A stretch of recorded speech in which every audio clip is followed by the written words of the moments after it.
ಇವತ್ತು ಜೀವನದಾಗ ₹1 ಕೊಟ್ಟವ್ರು ನೆನೆಸ್ತೇವೆ, ಒಂದು ಸೀರೆ ಕೊಟ್ಟವ್ರು ಕಡ ಉಟ್ಕೊಂಡು ಹೋಗ್ತಾವ್ರಿ. ಇಲ್ಲ ನಮ್ಮ ಮನೆಗೆ ಇರ್ಲಿಲ್ಲ, ಬಂಗಾರ ಇಲ್ಲ ನೆರಮನೆಗೆ ಬಂದು ಇಸ್ಕೊಂಡು ಹೋಗಿ ಯಾರು ಕೊಡಂಗಿಲ್ಲ. ಈಗ ಯಾರು ಕೊಡ್ತಾರೆ? ₹1,00,000 ಇಲ್ಲ ತುಂಬ ಅವಾಗ ಕೊಡ್ತಿದ್ರು, ಯಾರು ಕೊಡಂಗಿಲ್ಲ. 1 ಲಕ್ಷ ಮೇಲೆ ಆಗ್ಯಾವ, ಚೆನ್ನಾಗಿ ಕಮ್ಮಲ್ಲಿ 1,60,000 ಆಗ್ಯಾವ. ಈಗ ಯಾರು ಕೊಡಂಗಿಲ್ಲ ಬಂಗಾರ. ಅವಾಗ ಕೊಡ್ತಿದ್ರು ನಮ್ಮ ಮಾಯಿಗಳೆಲ್ಲ. ಹೋಗಿ ನಮ್ಮ ಮೊಮ್ಮಗಳು ಅಂತ ಹಾಕೊಂಡು ಹೋಗ್ತಾ ಇದೆ. ಈಗ ಯಾರು ಕೊಡ್ತಾವ? ಹಾಕೊಂಡೋಗಿ ಬರೋ ಒರಿಜಿನಲ್ ಇಟ್ಕೊಂಡು ಡೂಪ್ಲಿಕೇಟ್ ಕೊಟ್ಟರು ಹೆಂಗೆ ಬರ್ತಾವ ಇಲ್ಲ. ಅಂಥ ಸಂದರ್ಭದಾಗ ನಾವು ಸೀರೆ ಕೊಟ್ಟರು ಏನೋ ಕೊಟ್ಟರು ಅಂತೇಳಿ ಸಕಾಲಕ್ಕೆ ನಮ್ಮ ಅವ್ವ ಕೊಟ್ಟರು ನಮ್ಮ ಅತ್ತಿ ಕೊಟ್ಟರು ಅಂತ ಪ್ರೀತಿಯಿಂದ ಕಾಣ್ತೇವೆ. ಅಂದಾಗ ಇವತ್ತು ಶ್ರೀ ಕ್ಷೇತ್ರ ನಮ್ಮ ಜಿಲ್ಲೆಯಲ್ಲಿ ಅಷ್ಟೇ ಇಲ್ಲ, ಹಲವಾರು ಜಿಲ್ಲೆಯಲ್ಲಿ ಸಾಕಷ್ಟು ಬಡವರಿಗೆ, ಬಲ್ಲಿದವರಿಗೆ, ದೀನರಿಗೆ, ದಲಿತರಿಗೆ ಇವತ್ತು ಬಹಳಷ್ಟು ಕರ್ನಾಟಕದ ಹೆಣ್ಣು ಮಕ್ಕಳಿಗೆ ಆತ್ಮಸ್ಥೈರ್ಯವನ್ನ ಬಲವನ್ನ ತುಂಬಿದಂತ ಪ್ರಥಮವಾದಂತ ಸರ್ಕಾರ, ಅವ್ರ ಸರ್ಕಾರ ಅಲ್ಲ, ಪ್ರಥಮವಾದಂತ ಸರ್ಕಾರ ಯಾವುದರ ಧರ್ಮಸ್ಥಳ ಶ್ರೀ ಕ್ಷೇತ್ರ ಅಂತ ನಾವು ಹೇಳ್ಬೋದು. ಇವು ಆಮೇಲೆ ಉಳಿದೆಲ್ಲ ಸೌಲಭ್ಯಗಳು ಅವು ನಮಗೆ ಬೇಕು ಆಗಿಲ್ಲ. ಅಂದಾಗ ನಮ್ಮ ಜೀವನದಲ್ಲಿ ಏನಿರಬೇಕ್ರಿ ಅಂತ ಕೇಳಿದ್ರೆ ಯಾವಾಗಲೂ ಧರ್ಮದ ಕಡೆ ಯಾವ ಮುಖ ಮಾಡಿರ್ತದ ಅದ್ರ ಕಡೆ ನಾವು ಹೋಗ್ಬೇಕು. ಅಧರ್ಮದ ಬಹಳ ದಿವಸ ಇರಂಗಿಲ್ಲ. ಹೆಣ್ಣು ಮಕ್ಕಳ ಬಹಳ ಚಾಣಾಕ್ಷವಂತರು. ನಾನು ನಿನ್ನೆ ಒಂದು ವೇದಿಕೆ ಮೇಲೆ ಅಂದೆ, ಬರೀ ನೌಕರದಾರ ಮಂದಿ ಕೂಡಿದ್ದು, ರಾಜ್ಯ ಮಟ್ಟದ ನೌಕರದಾರ ಮಂದಿ ಕೂಡಿದ್ದು ಹೆಣ್ಮಕ್ಳಿಗೆ ಒಂದೇ ಕಾಯಿಪಲ್ಯ ಮಾಡ್ಕೊಂಡ ಅಂತ ಒಂದು ₹500 ಗಂಡ ಮಕ್ಕಳು ಕೊಟ್ಟರೆ 400 ಮಾಡ್ಕೊಳ್ತಾವ, 100 ಇಟ್ಕೊಂಡು ಬರ್ತಾವ.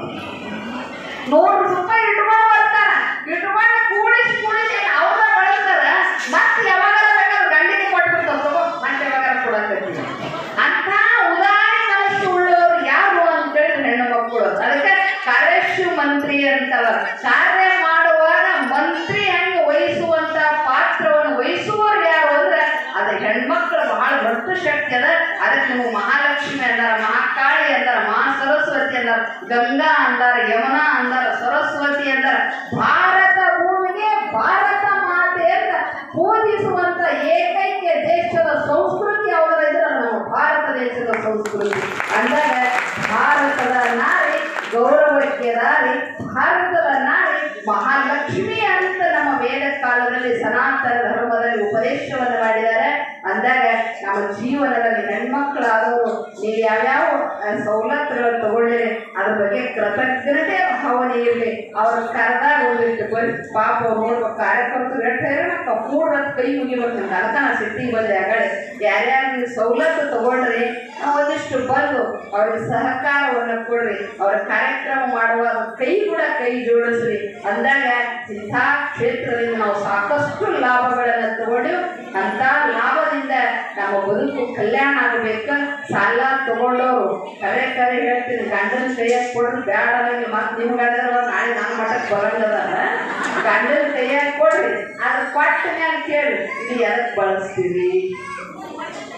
ಇವತ್ತು 50,000 ಕೊಟ್ಟೆ, 8 ದಿನ ಆಗೋಣ ಅದಕ್ಕೆ 20,000 ಹಾಕಿ ನನ್ನ ಕೈಯಾಗ ಕೊಡಬೇಕು ನೀವು ಅಂತ ಹೇಳ್ಬೇಕು. ನೀವು ಅವ ಯಾರು ತಗೋತಾನ? 1 ಲಕ್ಷ ಇರಬೇಕು. ಅವಾಗ ನಮ್ಮ ಹಿರಿಯರಂತೂ ಎಮ್ಮೆ ಕೊಳ್ಳೆ ಒಂದು ಕಟ್ತಾರಲ್ಲ, ಏನಂತಾರೆ ಗೊತ್ತಲ್ಲ, ಅದು ಓಡ್ಲಕ್ಕ ಈ ಕಡೆ ಖಾಲಿ ಬಿಡಿದ್ರು ಸ್ವಲ್ಪ ಅವಕಾಶ ಹೋಗಿದೆ. ನೀವು ನೋಡ್ಬೇಕು, ಹುಡುಗರು ಅಡ್ಡಾಡ್ತಿರ್ತಾವ. ಅಡ್ಡಾಡೋದು ಇಂಥ ಹಿರಿಯರು ಅಂತಾರೆ ಪಟಕ್ಕೆ ನೀವು ಮದುವೆ ಮಾಡು, ಎಕಡೆ ಅಡ್ಡಾಡಿ ಆಯ್ತು ಬರೋಬ್ಬರ ಸೀದಾ ಇರ್ತದೆ ನೋಡ. ನಿಮಗೆ ಯಾಕೆ ಮಾಡ್ಯಾರ ಅಂತೇಳಿದ್ರೆ ಅವ್ರು ಎಕಡೆ ಹೋದ್ರೆ ಅವ್ರು ಕಿವಿ ಹಿಂದವ್ರು ನೀವೇ ಅಂತ ನಿಮಗೆ ಕಟ್ಕೊಟ್ಟ. ಅಂಥ ಅದಕ್ಕೆ ಮಂತ್ರಿಯ ಪದವಿಯನ್ನು ವಹಿಸುವಂಥ ತಾಕತ್ತು ನಿಮ್ಮಲ್ಲದ ಹೆಣ್ಣು ಮಕ್ಕಳ ಬಗ್ಗೆ ಜೀವನದಾಗ ನಮ್ಮ ಭಾರತದ ನಾರಿ ತಾಯಿಯಂದಿರು ಬಹಳಷ್ಟು ಮಂದಿ ನೋಡ್ಬೇಕು. ಆಶ್ಚರ್ಯ ಅನಿಸ್ತದೆ. ಇವತ್ತ ಅಹಲ್ಯಬಾಯಿ ಹೋಳ್ಕರ್ ಅವರು ಇರ್ಬೋದು, ವೀರರಾಣಿ ಕಿತ್ತೂರು ಚೆನ್ನಮ್ಮ ಇರ್ಬೋದು, ವೈರಾಗ್ಯದ ಅಕ್ಕಮಾಯ ಇರ್ಬೋದು, ಹೇಮರೆಡ್ಡಿ ಮಲ್ಲಮ್ಮ ಇರ್ಬೋದು, ಉಮಾಭಾರತಿ ಅಂತ ಆಗಿನ ಕಾಲದ ವೇದ ಉಪನಿಷತ್ತು ಓದಿರೋ ಗಾಯತ್ರಿ ಪೀಠವನ್ನು ಸ್ಥಾಪನೆಯನ್ನು ಮಾಡಿದವರು.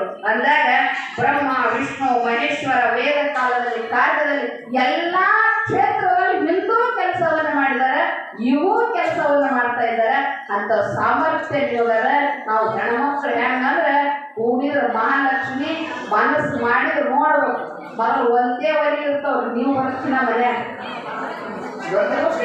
ನೀವು ಬರ್ತೀನ ಮೊದಲು 1 ಗ್ಯಾಸ್ ಇರ್ತದ. ನೀವು ಬಂದ್ರೆ 3-4 ಗ್ಯಾಸ್ ಹಾಕ್ತಾವ. ಯಾಕೆ ಅಕ್ಕವ್ವ ಅಂತೇಳಿದ್ರೆ ಸ್ವಲ್ಪ ಹೊಂದಾಣಿಕೆ ಆಗಬೇಕು. ಅತ್ತಿ ಅಲ್ಲಾರೆ ಅತ್ತಿ ಅವ್ವ ಅಂದ್ರೆ ಬಹಳ ಶ್ರಮ ಸಂಸಾರ ಇರ್ತದೆ. ಅಂತಹ ಸಂಸಾರದಲ್ಲಿ ಚುಕ್ಕಾಣಿ ಹಿಡಿಯುವಂತ ತಾಕತ್ತು ನಿಮಗದ. ಸಾಕಷ್ಟು ಅವ್ರ ಯೋಜನೆಗಳದಾವ. ಇವತ್ತು ಸಾಕಷ್ಟು ಯೋಜನೆಗಳನ್ನ ತೆಗೆದುಕೊಂಡವರು ನೀವೆಲ್ಲರೂ ಕೃತಜ್ಞತೆ ಭಾವನೆಯಿಂದ ಇರ್ಬೇಕು.